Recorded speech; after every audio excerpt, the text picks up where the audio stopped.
What's up?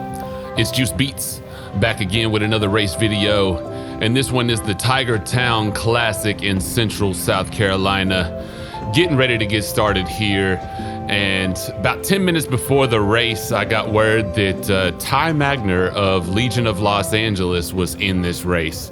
So little starstruck hearing the name, and then also ears kind of perked up like, oh, this is going to be a spicy race here, because I know what kind of rider he is and I know how strong he is. And of course, I've been following Legion ever since I started riding back when the pandemic started. So it's pretty cool for him to be in the race with you.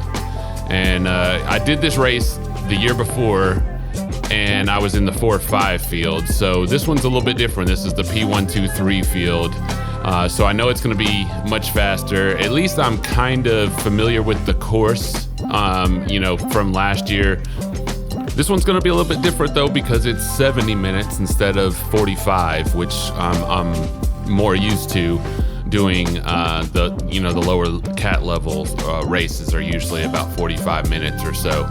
So 70 minutes, a little bit longer. We've, going to be going at a faster speed, and definitely have some much stronger riders in this race than I'm used to. But here we go. Let's get started right here. We got several teams that are represented in this race. Some collegiate riders as well, and overall pretty strong group.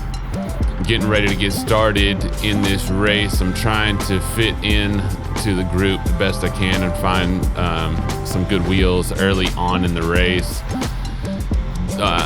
Kind of have to coast a little bit here because I don't want to run into the wheels behind me. These turns at the beginning, very wide and sweeping. This one right here kind of gets me a little bit every time that I come through it, because it narrows and it could be very dangerous. Like last year, I remember that it had rained early in the morning. It was a little slick, and that moss over there on the left made it a little bit more dangerous right there in that area. And then you've got this little lip that you come up over at that point, which is, it kind of slows you down a little bit here, and then you got to push it up a slight little rise here. And there we go to the right. There you see Ty Magner coming from the back, and looks like he's just chilling on the bike and just passing people like it's nothing. But he is making his way up and putting himself in good position right there. And I don't remember seeing him at this point in the race. I was kind of just looking at the wheels in front of me and trying to find a good position, but I didn't remember him coming past me like that, and didn't remember that he was right there in front. But now I'm over here. Okay, there he is in the front of me, and I need to get on his wheel. Yeah, if I could just fit through the little area right here and get on his wheel, he'd just take me right up to the front like he's doing himself right now. He took himself from the back of the group all the way to basically the front of the group, just by moving up a few spots there, and then taking a nice inside line on that first turn of the race there. So now he's already, can't really see him, but I think he's pretty close to the front if he's not already up on the front. And then I believe there was already at least one guy that went ahead and went on a break at the front here. So they were really making it spicy up front and pushing really hard. And I'm chilling on the back here, and thinking about my racing and just like watching the videos afterwards and seeing how I'm racing, I can tell that I'm just not very comfortable riding within a group at this point in the season. And I'll tell you kind of where it stems from. So basically last year I had no problem riding in a group. I had no problem riding with others. And then I got wrecked out of a race at the Music City Crit Series in my first race there, going in for first place as a Cat 4 at the time. Got wrecked out of that one, injured up, bruised up pretty bad, and I actually, like, some of the bruises still haven't even healed. They're still kind of there, but yeah, I think that's kind of where it stems from. And yeah, I've never really thought about it that much or talked about it that much, but yeah, I mean, like, I can tell from just the way I've been racing ever since then, really, that I just never really felt fully comfortable riding around in a group together, just because I feel like I can't trust some of the wheels sometimes. And that's not good for my racing or anything like that. Like, I got to get back to the point where I'm comfortable riding next to people, and I'm comfortable staying in the group and all that, because really I shouldn't be falling back at this point in the race. I shouldn't be hanging on for dear life. I know that I'm strong enough to be able to sit in the middle of the pack there and draft well. It's not a power thing for me or anything like that. And yes, a lot of these guys have way better watts per kilogram, but that really doesn't matter if you're drafting well and sitting in the group. And especially because, like, at this point in the race, I'm already falling back or whatever. But yeah, my wattage after each race that I've done this year tells a completely different story from the way I'm actually racing and stuff like that.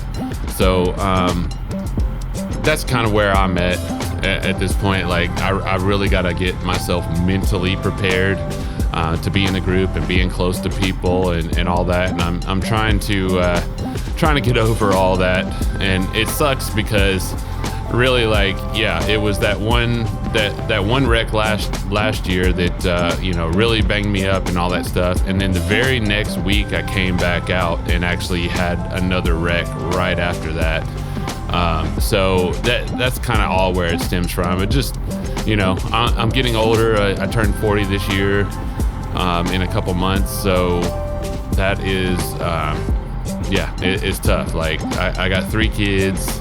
This is not my profession or anything like that. This is basically like a hobby. Just want to stay competitive and all that stuff, because I used to play professional football. And I'm just trying to stay competitive out here. But also, I am getting older and I got to protect myself, and I got to make sure that I'm not out here getting injured doing my hobby and all that, especially when, I've got a business I got to run and all that as well. So that's kind of where it stems from. And yeah, I mean, I'm hanging on right here, very, very, a few seconds behind on the peloton here, trying to get back up there. They are pushing pretty hard, and it's spicy. And after talking to some guys after the race, they said it did end up settling a little bit, but towards the beginning, people were trying to make breakaways and get away from the group, so everybody was moving a little bit faster than normal, I guess. At this point in the race, like, that's another thing that I've got to work on as well, is just kind of sticking in there until that lull happens. Just kind of going into that pain cave and just riding it out until it starts to lull a little bit. And I could tell just from my last race in the Smokies series that when I did the Masters race, I came out with a fire in me where I wanted to be in that front group. I wanted to, keep it spicy, whatever. And I stayed in that front group, and I made sure that, I kept the watts down at the beginning of the race, and then I was able to stick in there for the rest of the race because, that lull happened. I was able to get a little bit of a breather, a little bit of a break, and then was able to stick in there for the rest of the race. And so, yeah, that's another thing that I've got to be able to do. But I can't allow myself to get intimidated to the point where I'm getting spit out the back like this and then having to try to climb back on, where it seems like I can get back on because they're right there. They're, 4 or 5 seconds right now ahead of me. And if I just put in a really big dig right here, maybe I can get back on. But really, that's not really the case, because they are moving well together, and they're moving in a big solid group, so they're able to move a lot quicker than I'm able to move by myself on this course here. And yeah, there are some pinch points on this course as well.